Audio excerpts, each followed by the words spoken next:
السلام علیکم ناظرین، آج وہی حافظ قرآن بہن میرے ساتھ موجود ہیں جو کہ میڈیا پہ آئی تھیں، لیکن لوگوں نے ان کا بڑا مذاق اڑایا۔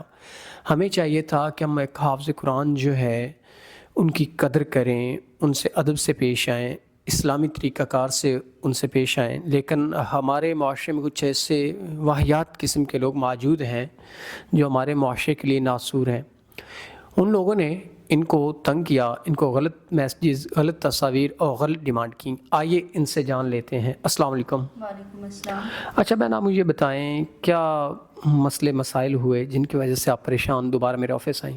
جی بالکل، وہ ادھر سے جو ریکویسٹ کی گئی تھی اس کے بعد بہت غلط مجھے لوگوں نے میسیج کیے، بہت غلط باتیں کی اور بہت ہی نازیبا انہوں نے میرے ساتھ ڈیمانڈز کیے، تو اس کی وجہ سے مجھے کوئی اچھا رسپانس ادھر سے نہیں ملا، تو بہت ہی اس سے زیادہ میری مشکلات میں اضافہ ہی ہوا ہے، کوئی کمی نہیں ہوئی۔ آپ کی مشکلات میں اضافہ ان لوگوں نے کیا جو کہ غلط سوچ کے مالک تھے۔ معاشرے میں اچھے انسان بھی موجود ہیں جو ہمارے معاشرے کا فخر ہیں، جو عزت دینا جانتے ہیں، لیکن میں ان سے گلہ کرتا ہوں بھائیوں سے جو ایسی غلط سوچ رکھتے ہیں اور اگلے لوگوں کو نیگیٹو ٹارگٹ کرتے ہیں اور غلط فحاشہ قسم کے مواد جو بھیجتے ہیں، ان کو ایسا نہیں کرنا چاہیے۔ تو اگر کوئی مجبور ہو کر آتا ہے تو اس کے خیالات، اس کے جو مجبوریاں اس کو مد نظر رکھنا چاہیے۔ یہ بہن حافظ قرآن تھیں اور بڑی مجبور ہو کر اپنی زندگی سے مجبور ہو کر یہ آئی تھیں اور ان کا مذاق بنایا گیا۔ ان کے ساتھ جس طریقے سے پیش آنا چاہیے تھا ویسا نہیں کیا گیا، ان کے ساتھ غلط ٹریٹ کیا گیا ان کو۔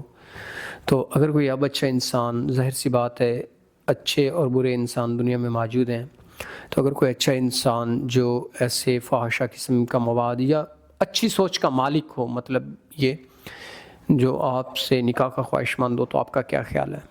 جی اگر کوئی اچھا انسان ہوگا جو اچھی طرح سے لے کے چلے گا آگے میرے ساتھ اپنی زندگی کو، تو ضرور میں اس کے لیے تیار ہوں، لیکن اگر اچھائی کا کہا گیا ہے تو اچھائی ہونی چاہیے۔ جس طرح مجھے پہلے وہ غلط چیزوں کا سامنا کرنا پڑا ہے، میں نہیں چاہتی ہوں کہ ایسا دوبارہ کچھ ہو۔